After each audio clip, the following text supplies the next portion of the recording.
చూస్ country delight, live better. ఇప్పుడే country delight యాప్ని download చేసుకోండి. Welcome to Suman TV. కలకత్తాలో ఏం జరుగుతుంది?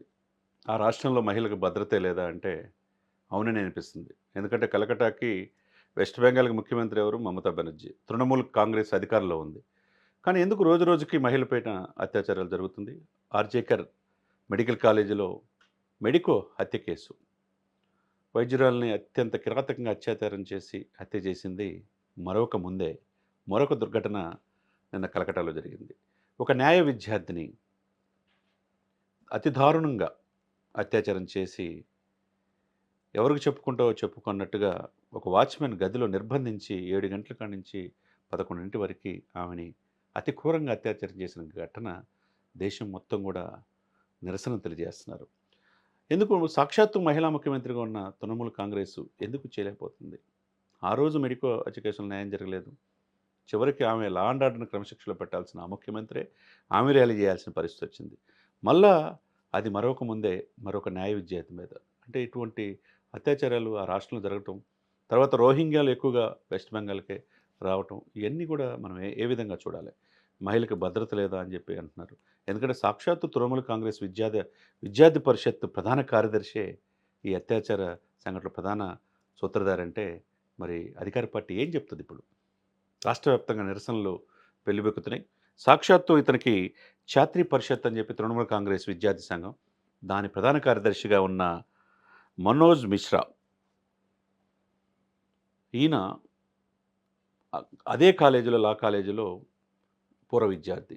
ఇప్పుడు మళ్ళా టెంపరీగా 45 డేస్ అక్కడ ఉద్యోగిగా పనిచేస్తున్నాడు. పరిషత్తు ఎలక్షన్స్ ఉన్నాయి, దీంట్లో పదవులు ఇస్తామని చెప్పేది కొంతమంది విద్యార్థుల్ని అక్కడ సమావేశం ఏర్పాటు చేసి అందరూ వెళ్ళిపోయిన తర్వాత ఆ అమ్మాయి ఒక్కదాన్ని అట్టిపెట్టి నీకు కూడా కార్యదర్శిగా ఇస్తామని చెప్పి నిజమైన కొన్ని నమ్మింది పాపం.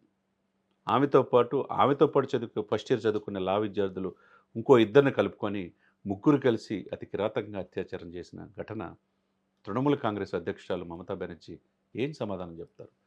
మాట్లాడితే మోదీ గారిని విమర్శిస్తుంటారు, బీజేపీ విధానాలను విమర్శిస్తుంటారు, ఇక నేషనల్ ఫ్రంట్ని ఎన్డీఏని విమర్శిస్తుంటారు. మరి ఇటువంటి విమర్శించేటప్పుడు మీ రాష్ట్రంలో మహిళకి భద్రత లేకపోతే ఎట్లా? వెస్ట్ బెంగాల్ కూడా భారతదేశంలో ఒక పార్టీ కదా. మరి రోజు రోజుకు లా అండ్ ఆర్డర్ ఎందుకు క్షీణించిపోతుంది?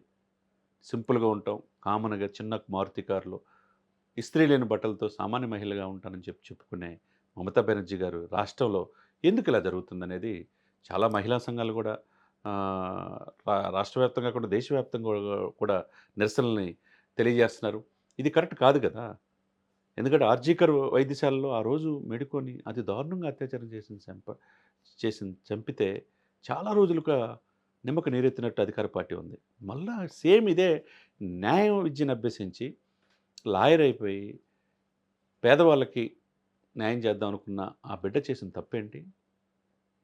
సాక్షాత్తు పార్టీ అనుబంధ సంస్థ ఆయన విద్యార్థి పరిషత్ నాయకుడే దీంట్లో పాత్రగా ఉంటే మరి దీంట్లో ఏం చెప్తారు అధికార పార్టీ వాళ్ళు అనేది అందరూ ప్రశ్నిస్తున్నమాట.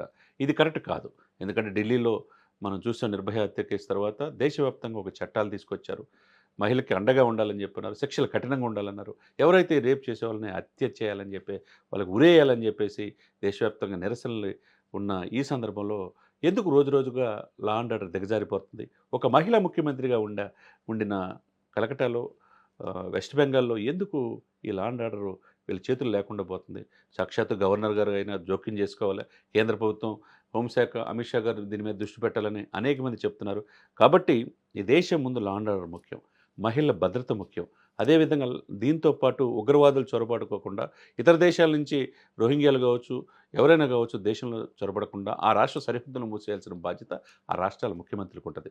ఎవరైనా ఒకటే, rule is rule, rule for all. కాబట్టి లా అండ్ ఆర్డర్ కరెక్ట్గా ఉండి మహిళల భద్రత ఉంటే ఆ రాష్ట్రం బాగుపడుతుంది. ఇండస్ట్రీస్ వచ్చేటట్టు పెడతానికి వస్తే వాళ్ళని పెట్టనీయకుండా చేస్తుంటారు.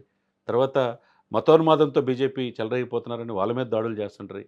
లేకపోతే అత్యాచారాలు జరుగుతున్న మహిళల మీద నిమ్మకు నీరెత్తినట్టుగా ఉండి చర్యలు తీసుకోలేకపోతే మరి నెక్స్ట్ ప్రజలు మమతా బెనర్జీకి ఓటేస్తారా లేదా వాళ్ళే ఆత్మపరిశీలన చేసుకోవాలి. ఎందుకంటే తృణమూల్ కాంగ్రెస్ నేత ఆమె అనుబంధ సంస్థ ఛాత్రీ పరిషత్ నాయకుడు ఇప్పుడు మనోజిత్ మిశ్రా, అతని ఆధ్వర్యంలోనే ముగ్గురు కలిసి ఆ అమ్మాయిని అత్యాచారం చేసి వీడియోలు తీసి ఆ అమ్మాయి శ్వాస కూడా ఆడకపోతే ఇన్హేలర్ తీసుకొచ్చి వాళ్ళే ఇచ్చారు.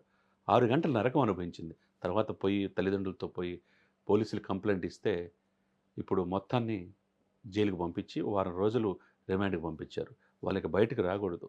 శిక్ష అత్యాచారం చేసిన కేటర్లు పెట్టి వాళ్ళని జీవిత ఖైదు పడేటట్టుగా చేయాల్సిన బాధ్యత మమతా బెనర్జీ గారికి ఉంటదనేది అందరూ చెప్తున్నమాట. మరి ఏం జరుగుతుందో చూద్దాం.